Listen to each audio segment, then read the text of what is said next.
रुपाली पाककलेमध्ये तुमचं खूप खूप खूप मनापासून स्वागत। क्रमांक 1, पुरीसाठी पीठ मळताना त्यात थोडे दूध व बेसन मिसळा, पुऱ्या खुसखुशीत बनतील।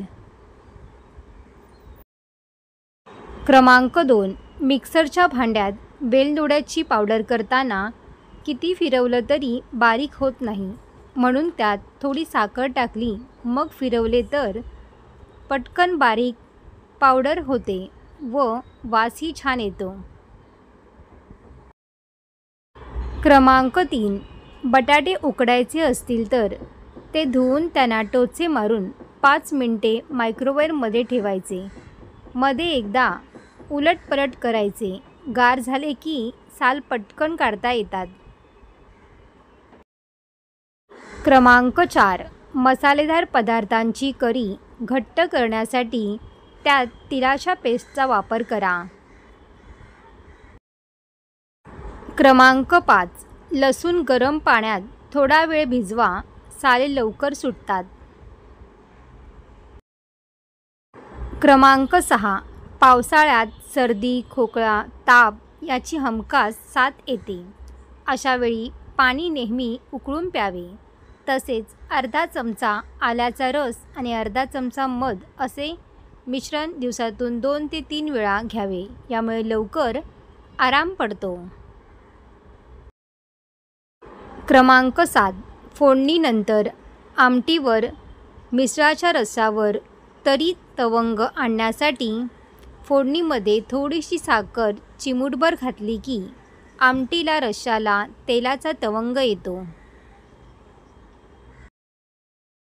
क्रमांक 8, आल्याचे वरचे साल काढून टाकून मग त्याचे तुकडे करा व त्यांना किंचित मीठ लावून त्याची पेस्ट करावी। पेस्ट करताना त्यात थोडे तेलही घालावे आणि मग फ्रीजमध्ये ठेवल्यास आठवडाभर छान टिकते। क्रमांक 9, लाल भोपळा पावभाजीत घातल्यास लहान मुलांना पावभाजी मसाल्याने होणारा त्रास होत नाही आणि भाजी छान मिसळूनही येते। क्रमांक 10, दोडक्याच्या भाजीला अगदी भरपूर प्रमाणात खसखसचे वाटण लावायचे, अगदी मस्तच लागते ही बंगाली पद्धतीची भाजी। क्रमांक 11, डोसा कुरकुरीत क्रिस्पी होण्यासाठी डोशाचे पीठ भिजवते वेळी तांदळात 1 चमचा साबुदाणा व 1 चमचा हरभऱ्याची डाळ व थोडेसे मेथीचे दाणे घालावेत, म्हणजे डोसे छान मस्त कुरकुरीत होतात। आणि इडलीसाठी पीठ भिजवते वेळी तांदळात थोडे मेथीचे दाणे घालावेत, म्हणजे इडल्या छान हलक्या व मऊ होतात। क्रमांक 12, दूध उकळण्यापूर्वी पातेल्यात थोडं पाणी घाला, दूध खाली लागणार नाही। क्रमांक 13, कुकरची रबरी रिंग फ्रीजच्या वरच्या भागात म्हणजेच फ्रीजमध्ये 15 मिनिटे ठेवावी, यामुळे रिंग लवकर खराब होत नाही व कुकरचे प्रेशरही चांगले राहते। क्रमांक 14, पालेभाज्या कोथिंबीर नीट निवडून वर्तमानपत्रात गुंडाळून मग प्लॅस्टिकच्या डब्यात किंवा कॅरीबॅगेत भरून फ्रीजमध्ये ठेवाव्यात, यामुळे भाज्या बरेच दिवस ताज्या राहतात।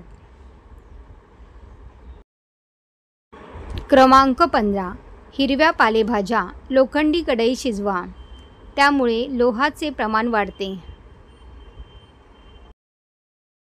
क्रमांक 16, घट्ट वरणात म्हणजे शिजलेल्या डाळीच्या गोळ्यात चिरलेला कांदा, तिखट, मीठ, गोडा मसाला, कोथिंबीर घालून मस्त तोंडी लावणी तयार होते। पोळी भाकरी बरोबर झक्कास व झटपट यालाच गोळा वरण म्हणतात। टिप क्रमांक 17, डाळिंबीची उसळ शिजत असतानाच जर त्यात थोडेसे दूध घातले तर डाळिंबिया अक्क्या राहतात व त्याचे शिजून मेण होत नाही।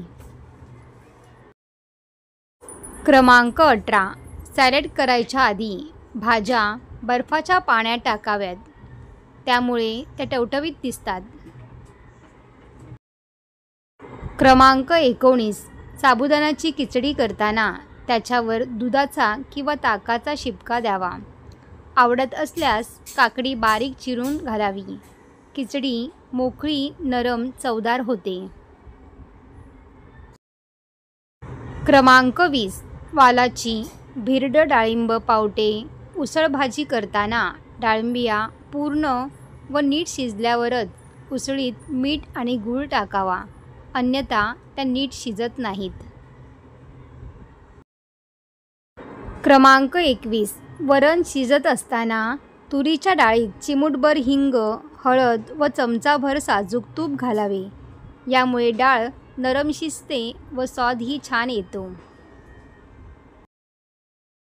क्रमांक 22. कुठल्याही पालेभाज्या शिजवण्यापूर्वी त्यात चिमूटभर मीठ टाकले व 2 थेंब लिंबाचा रस टाकला तर त्या छान हिरव्यागार राहतात.